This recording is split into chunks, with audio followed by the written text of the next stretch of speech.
하나님 감사합니다.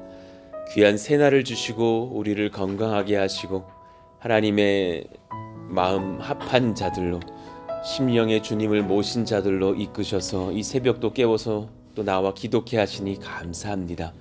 새벽을 깨운다라는 것 쉬운 일이 아닌데 날마다 하나님 앞에 기도하고자 소원하면서 이 자리를 사모하는 심령으로 인도하시니 감사합니다.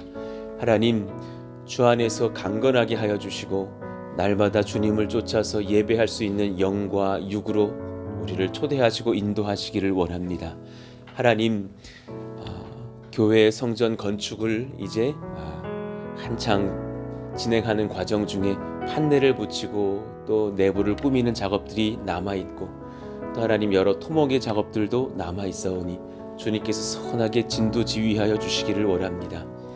연말과 연초에 예배하게 될 때까지 내부와 외부에 등도 설치되고 또 하나님 화장실도 설치되고 지붕과 창이 잘 덮여서 그렇게 같이 예배할 수 있는 은혜의 때를 허락하여 주시기를 원하고 이웃도 주중에는 건설하고 주말과 수요일과 주일에는 예배하면서 하나님의 놀라운 은혜들을 경험하는 저희들 다 될 수 있기를 원하오니 성령께서 이끄시고 지도하시기를 원합니다. 하나님, 필요한 물질들이 또 남아 있습니까? 하나님께서 모아주시고 하나님께서 채워주시며 하나님의 능력을 경험하는 저희들 다 될 수 있기를 원합니다. 은혜가 필요하고 하나님의 도우심이 필요한 줄 알아 두 팔을 벌리오니 하나님 도우시고 인도하시고 영광 받으시기를 원합니다. 하나님, 12월 주말 11일로 예상합니다. 이제 또 남은 12,000명 분의 복음 선물이 22사단으로 이동합니다. 하나님, 그 모든 상황 중 하나님께서 보호하여 주시고 또 오가는 그 모든 일정 가운데 하나님께서 선하게 은혜 베푸시며 모든 선물을 받는 장병들의 심령이 활짝 열려서 예수님의 사랑을 경험하며 정말 그간에 어려웠다라는 그 부대 수해에 또 많은 장병들이 생을 마감하기도 하는 그런 어려움을 겪었다는 그런 상황 중에 하나님께서 은혜를 더하시고 회복을 더하시고 나음을 입고 위로를 더하시고 복음의 능력을 바라는 그런 사랑의 땅, 회복의 땅으로 바꾸어 주시기를 원합니다. 성령께서 역사하시고 인도해 주옵소서. 하나님, 우리가 말씀을 통해서 잠언을 배워가고 있습니다. 우리에게 필요한 지혜를 공급하시는 시간이 되게 하여 주십시오. 그래서 신년도에 또 새 땅으로 이동하여서도 이 교회의 모든 귀한 사역들을 잘 감당할 만한 지혜로운 성도들이 불꽃처럼 일어나는 역사가 있기를 원하오니 하나님 함께 하시고 말씀하여 주시옵소서. 하나님께서 모든 필요한 것들로 우리에게 채우시사 하나님의 능력을 바라시되 특별히 우리의 심령을 준비시켜 주시고 우리의 마음을 활짝 열게 하시고 지혜와 능이 임하며 명철과 지식이 임하며 하나님의 말씀이 임하여서 하나님의 애를 감당하기 어려움이 없도록 우리를 하나님께서 준비시키시기를 원합니다. 오늘도 주님께서 말씀하시기를 원합니다. 성령께서 친히 임하셔서 우리 각 사람에게 임하여 주시옵소서. 예수님의 이름으로 감사하며 기도하옵나이다. 아멘. 우리가 같이 암송하실 말씀 잠언 8장 12절 말씀입니다. 읽고 암송합니다.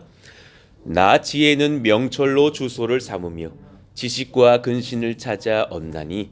잠언 8장 12절 말씀. 아멘. 자, 오늘 우리에게 주신 주님 말씀 잠언 9장 1절에서 18절 말씀입니다. 우리 같이 한 절씩 교독하겠습니다. 지혜가 그의 집을 짓고 7 기둥을 다듬고 짐승을 잡으며 포도주를 혼합하여 상을 갖추고 자기의 여종을 보내어 성중 높은 곳에서 불러 이르기를 어리석은 자는 이리로 돌이키라. 또 지혜 없는 자에게 이르기를 너는 와서 내 식물을 먹으며 내 혼합한 포도주를 마시고 어리석음을 버리고 생명을 얻으라. 명철의 길을 행하라 하느니라. 거만한 자를 징계하는 자는 도리어 능욕을 받고 악인을 책망하는 자는 도리어 흠이 잡히느니라. 거만한 자를 책망하지 말라. 그가 너를 미워할까 두려우니라. 지혜 있는 자를 책망하라. 그가 너를 사랑하리라. 지혜 있는 자에게 교훈을 더하라. 그가 더욱 지혜로워질 것이요 의로운 사람을 가르치라. 그의 학식이 더하리라. 여호와를 경외하는 것이 지혜의 근본이요 거룩하신 자를 아는 것이 명철이니라. 나 지혜로 말미암아 내 날이 많아질 것이요 내 생명의 해가 내게 더하리라. 내가 만일 지혜로우면 그 지혜가 내게 유익할 것이나 내가 만일 거만하면 내 홀로 해를 당하리라. 미련한 여인이 떠들며 어리석어서 아무것도 알지 못하고 자기 집 문에 앉으며 성읍 높은 곳에 있는 자리에 앉아서 자기 길을 바로 가는 행인들을 불러 이르되 어리석은 자는 이리로 돌이키라. 또 지혜 없는 자에게 이르기를 도둑질한 물이 달고 몰래 먹는 떡이 맛이 있다 하는도다. 오직 그 어리석은 자는 죽은 자들이 거기 있는 것과 그의 객들이 수올 깊은 곳에 있는 것을 알지 못하느니라. 아멘. 자, 잠언은 예수님의 십자가를 선포하고 있습니다 라는 제목으로 말씀을 전하겠습니다. 잠언이 단지 사람의 어떤 지혜, 그런 센스 있는 삶, 그런 정도만 가르치고 있는 것이 아니라 정말 예수 그리스도의 십자가의 은혜를 우리에게 선포하고 있죠. 자, 지혜가 누구신가? 지혜는 우리가 수일 동안 배워가고 있지만 그 지혜라고 말씀하시는 분께서 하신 일을 연구해 보면 사실 우리 예수님이신 것을 알 수 있죠. 지혜이신 분께서 하신 일에 대하여서 잠언 9장은 예언을 하고 있습니다. 이것은 연구해 보면 참 신약 시대에 이루어질 그런 예언의 말씀이구나 깨닫게 되죠. 1절을 봅시다. 지혜가 그의 집을 짓고 7 기둥을 다듬고 그랬습니다. 여기서 이 지혜가 복수로 쓰였어요. 호크마의 복수인 호크모트로 쓰였습니다. 그 지혜이신 주체자가 그의 집을 짓고 7 기둥을 다듬는다. 하나님의 신적인 속성을 함축하고 있는 거룩하신 지혜, 그 지혜의 완전함을 나타내는데요. 그 지혜이신 분께서 집을 지으신다라는 거예요. 특별히 이제 이 잠언서에 여러 지혜라는 표현이 등장하지만 복수 형태로 쓰인 경우는 사실 그 지혜에 예수님을 대입하여 읽어보면 참 그것이 맞아요. 잠언 1장 20절도 마찬가지인데요. 지혜가 길거리에서 부르며 거기를 예수님으로 한번 바꿔보십시오. 예수께서 길거리에서 부르시며 광장에서 소리를 높이시며 동일하게 해석이 됩니다. 시끄러운 길목에서 소리를 지르며 복음을 전도하시는 그런 예수님의 애타는 심정을 우리가 보게 되죠. 나의 23절이요. 나의 책망을 듣고 돌이키라. 보라 내가 나의 영을 너희에게 부어주며. 이것은 감히 우리 예수님만이 말씀하실 수 있는 그런 능력의 말씀이죠. 내 말을 너희에게 보이리라. 집을 짓는다. 집을 짓는다라는 그 단어, 그 표현이 그 나라 말로 연구해 보니까 이미 그렇게 하셨다라는 소위 문법적으로 표현하면 완료 형태로 쓰여졌어요.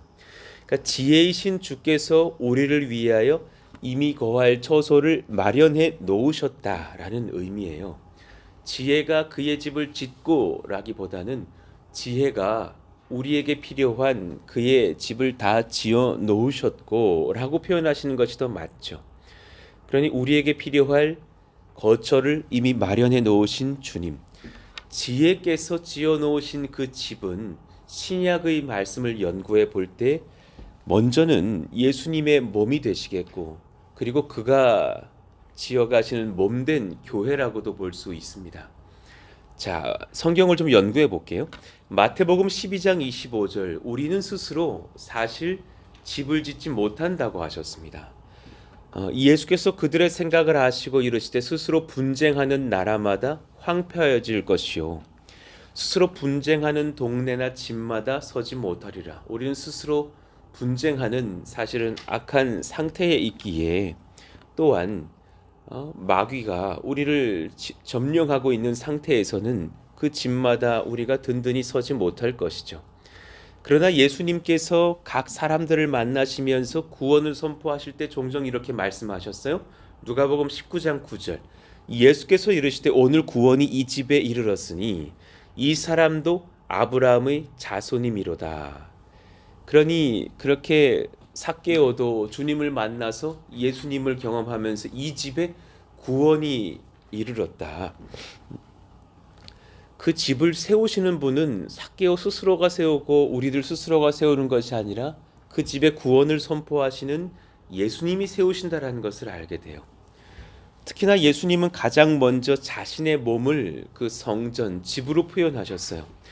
요한복음 2장 19절에서 21절 사이요. 예수께서 대답하여 이르시되 너희가 이 성전을 헐라 내가 사흘 동안에 일으키리라. 이 성전을 헐라. 그것은 사실 눈에 보이는 큰 그 예루살렘 성전이 아니라 예수님의 몸을 상징하시는 거였죠. 유대인들이 이르되 이 성전은 46년 동안에 지었거늘 내가 3일 동안에 일으키겠느냐 하더라. 그러나 예수는 성전된 자기 육체를 가리켜 말씀하신 것이라. 그리고 나셔서 이제 그 집에 대해서 신약의 여러 성경 기자들이 해석을 하여 주셨죠. 히브리서 3장 6절 정말 그 예수님이 말씀하시는 집의 의미가 무엇입니까? 그리스도는 우리 같이 읽어봐요. 시작. 그리스도는 하나님의 집을 맡은 아들로서 그와 같이 하셨으니 우리가 소망의 확신과 자랑을 끝까지 굳게 잡고 있으면 우리는 그의 집이라. 아멘. 우리가 또한 예수님의 성전, 집이 된다라는 말씀이에요. 베드로전서 2장 5절 너희도 산돌같이 신령한 집으로 세워지고 예수 그리스도로 말미암아 하나님이 기쁘시게 받으실 신령한 제사를 드릴 거룩한 제사장이 될지니라. 예, 아멘이죠.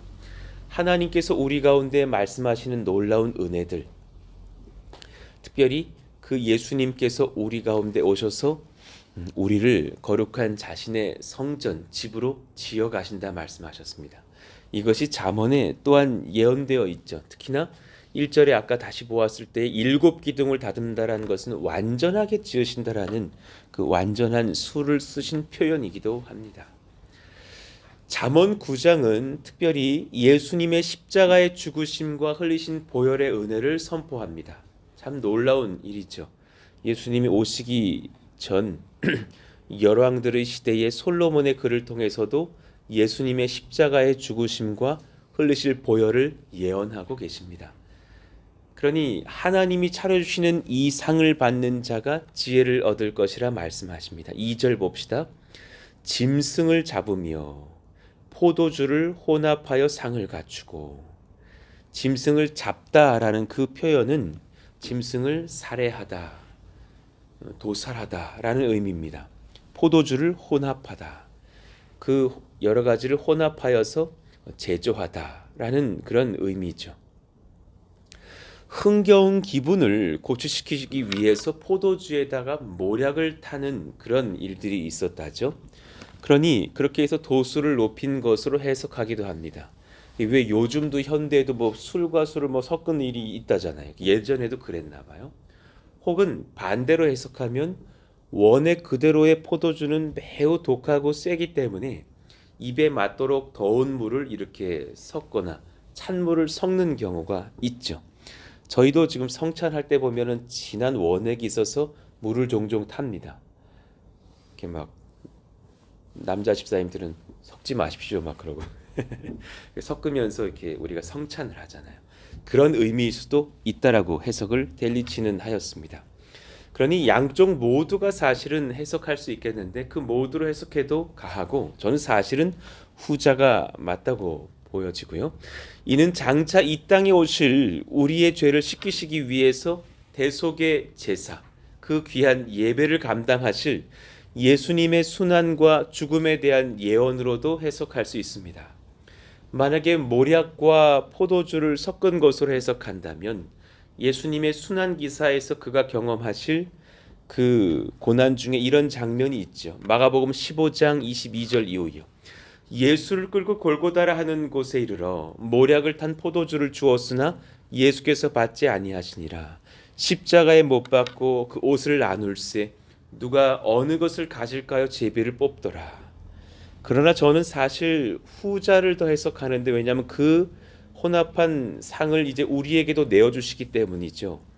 요한복음 19장 33절 이후요. 예수께 이르러서는 이미 죽으신 것을 보고 다리를 꺾지 아니하고 그중 한 군인이 창으로 옆구리를 찌르니 곧 피와 물이 나오더라. 예, 그러시죠.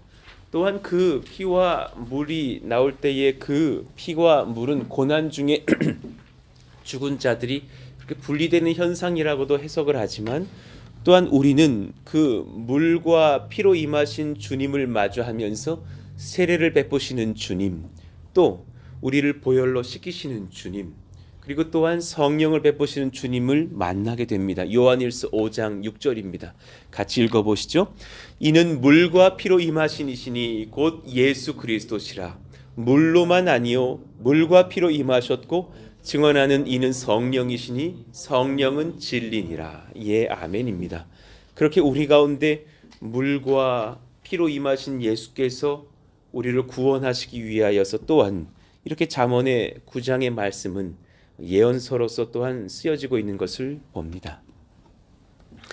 예수님의 십자가의 죽으심 그리고 예수님이 흘리신 보혈, 그 사건은 누구에게 의미가 있을까?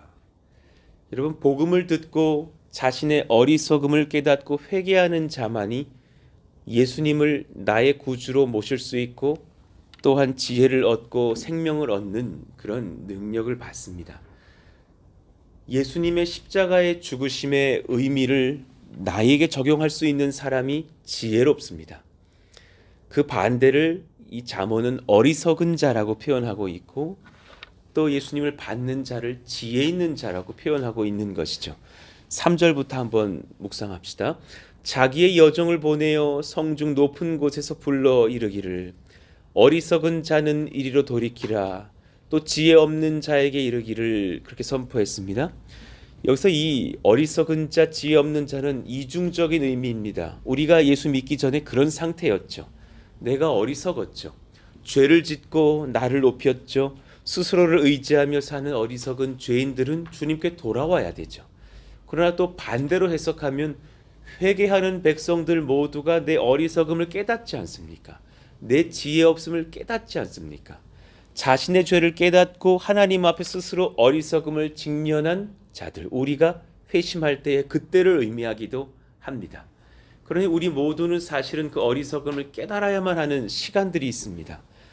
그 어렸을 때 저도 막 주 앞에 회심하게 되는 그런 찰나의 시간들에 얼마나 내 죄가 흉악하게 보이던지, 뭐 지금도 마찬가지지만 얼마나 흉악하던지, 그 어린 청년의 사춘기 때의 이야기들이지만 중등부 고등부 때 나의 죄가 얼마나 정말 지저분하던지 그때 하나님 앞에 엎드리면서 회개할 때 내 자신은 참 어리석게 보였거든요. 그것이 얼마나 은혜인지요. 5절 너는 와서 내 식물을 먹으며 내 혼합한 포도주를 마시고, 여기서 식물은 무슨 뭐 풀 같은 식물이 아니라 여러분 레헴이라고 적혔습니다. 아시죠? 레헴, 베들레헴, 떡을 만드는 집이라는 뜻이잖아요. 그 레헴이 바로 빵, 떡, 음식을 말합니다. 밥을 말하죠. 너는 나에게로 와서 나의 빵을 먹으며 내 혼합한 포도주를 마시고 어리석음을 버리고 생명을 얻으라. 명철의 길을 행하라 하느니라.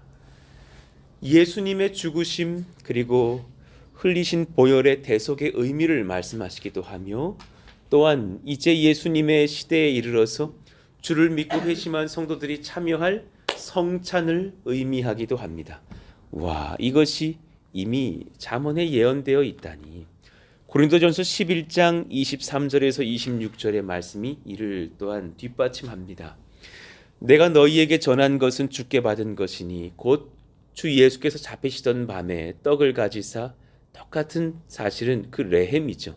물론 헬라어로 쓰였겠지만 축사하시고 떼어 이르시되 이것은 너희를 위하는 내 몸이니 이것을 행하여 나를 기념하라 하시고, 식후에 또한 그와 같이 잔을 가지시고 이르시되 이 잔은 내 피로 세운 새 언약이니 이것을 행하여 마실 때마다 나를 기념하라 하셨으니, 너희가 이 떡을 먹으며 이 잔을 마실 때마다 주의 죽으심을 그가 오실 때까지 전하는 것이니라. 예, 아멘입니다.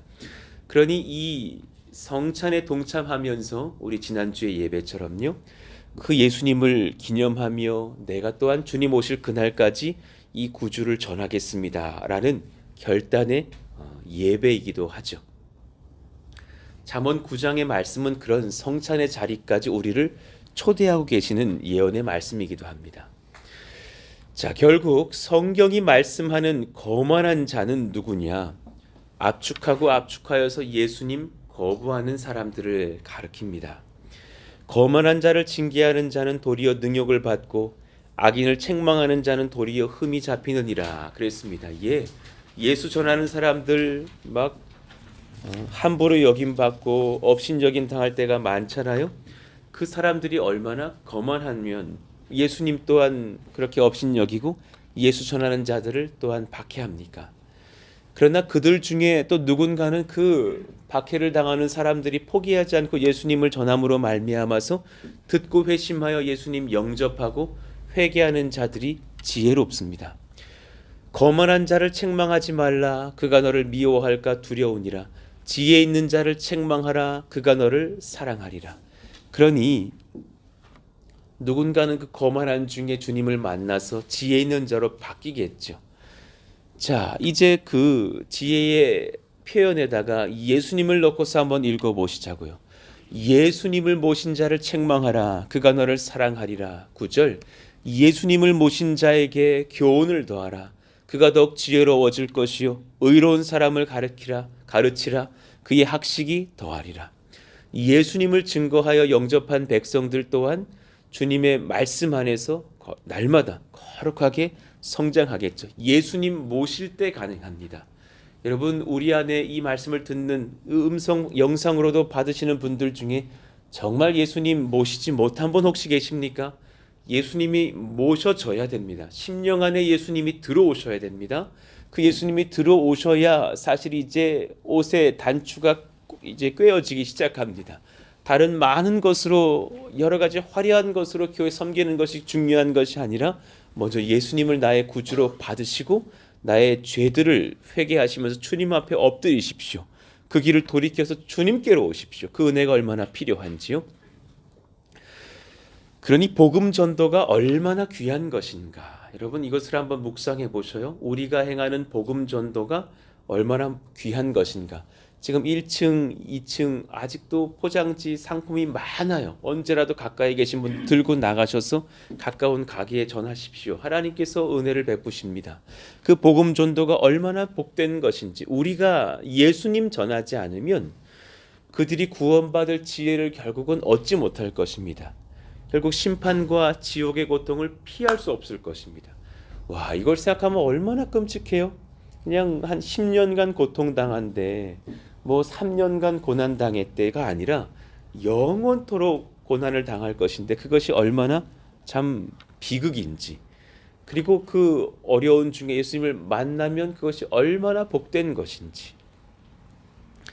10절, 그러니 여호와를 경외하는 것이 지혜의 근본이요 거룩하신 자를 아는 것이 명철이니라. 결국 그 여호와에 또한 예수님을 넣으면 우리가 참 답을 얻죠.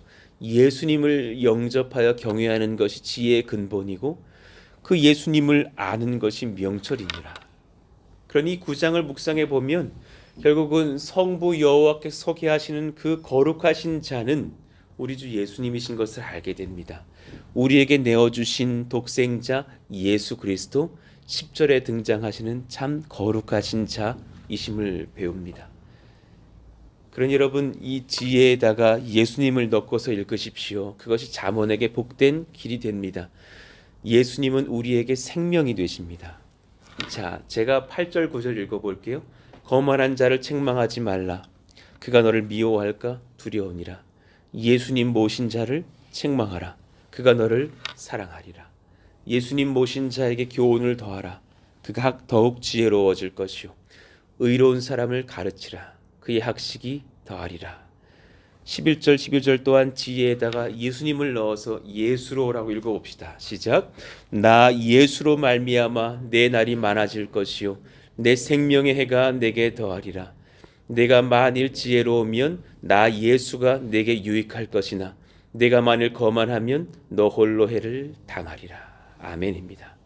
오늘 말씀을 잘 묵상해 보시면서 교회의 생명은 예수님이시구나 잊지 마시기를 원합니다. 저는 정말 소원합니다. 여러분의 입술에 예수님이 자주 흘러나오셨으면 좋겠습니다. 그냥 찌르면 예수 나왔으면 좋겠습니다. 누군가에게 이렇게 친구에게 세상 친구를 만났을 때 너 참 다 좋은데 진짜 우리 예수님 꼭 만났으면 좋겠다. 교회가 먼저가 아니라 예수님이 자주 나오셨으면 좋겠습니다. 저를 비롯한 우리 모든 목회자들의 설교에 예수님이 계시기를 원합니다. 언젠가 또 도덕 설교로 바뀌지 않기를 원합니다. 무슨 지혜를 센스를 전하는 설교로 바뀌지 않기를 원합니다. 구약이든 신약이든 그렇게 입을 열면 목회자들에게서 예수님이 선포되어지기를 원합니다. 이 로마 교회가 무너질 때에 설교 제목들이 가관이었거든요. 성경에서 찾는 다이어트에 좋은 식물들 이런 것들 설교 제목이었답니다. 예수가 사라지고 나니까 어떻게 성경에서 그런 걸 적용할 수 있는지 모르겠어요. 성경에서 찾을 수 있는 돈을 잘 버는 지혜들 이런 것을 설교했다죠. 그러지 않기를 원합니다. 하나님, 저희들의 모든 이 교회의 행보 속에 예수님이 전파되어지고 높임바 되시는 그런 전도와 예배의 교회가 되게 하여 주옵소서. 이를 위해서 기도해 주시기를 원합니다. 오늘 말씀 붙들고서 같이 한번 주여 부르시고 기도합니다. 주여! 하나님 감사합니다. 하나님의 은혜를 사모하며 간구합니다. 성령께서 도우시고 친히 이끄시며 인도하시기를 원합니다. 하나님, 잠언서에도 예수님께서 역사하시는 것을 봅니다. 너는 와서 나의 식물을 먹으며 내 포도주를 마시라 말씀하십니다. 이미 구약 시대에도 신약에 일어날 그 성찬이 예언되면서 예수님의 흘리실 피와 찢기실 살을 예언하고 있고 그 예수님께서 우리 가운데 오셔서 참 지혜가 되시는 구주가 되심을 말씀하고 계시니 감사합니다. 하나님, 이 은혜를 우리가 경험할 수 있기를 원합니다. 하나님, 우리가 예수님 받아 누리면서 지혜로운 백성들 되게 하여 주십시오. 예수님을 심령에 모시면서 참 우리가 주님의 거룩한 몸 될 수 있는 교회이기를 원합니다. 하나님, 우리 모든 교회의 강단에서 또 성도들의 입술에서 예수님이 흘러나올 수 있기를 원합니다. 하나님, 예수 증거하는 교회가 되게 하여 주시고 예수님을 품에 모시고 지혜롭게 행보를 걷는 교회가 되게 하여 주시고 뭇 이웃들에게 우리가 찾아가서 많은 귀한 것들로 대화할 수 있지만 하나님 궁극에는 우리 예수님을 증거하면서 나의 구주 나의 하나님 우리 예수님이신데 당신도 나의 예수님 만나시기를 원합니다. 당신의 구주가 되시기를 원합니다. 그분을 영접하십시오. 그분을 증거하십시오. 그분을 만나십시오. 전할 수 있는 저희들이 다 되기를 원하오니 하나님 역사하여 주십시오. 재직 및 봉사자 세미나에 하나님께서 은혜를 더하셔서 또한 예수님께서 드러나시는 은혜의 자리가 되기를 원하며 많은 우리 장년들, 청년들 함께 모여서 그 시간 또한 말씀을 들으며 같이 헌신하며 꿈을 꾸며 엎드리는 역사들이 일어날 수 있도록 주님께서 기름 부으시고 인도하시기를 원합니다. 하나님께서 날마다 복을 더하시고 하나님 함께 하시니 감사한데 그 모든 여정 중에 예수님이 드러나시니 감사합니다. 교회의 머리가 되시는 우리 예수께서 우리 심령마다 찾아가셔서 복을 주시고 우리 최근에 오신 또 새가족 성도님들에게 찾아가셔서 은혜를 더하시고 심령 깊은 곳에 하나님의 말씀을 더하시는 복이 있기를 원합니다. 하나님 특별히 우리 모든 백성들의 입술을 여셔서 또한 복음 선물 나눠주며 예수님도 증거할 수 있는 그런 전도의 역사들이 일어날 수 있도록 주님께서 이끄시고 우리에게 인도하여 주옵소서.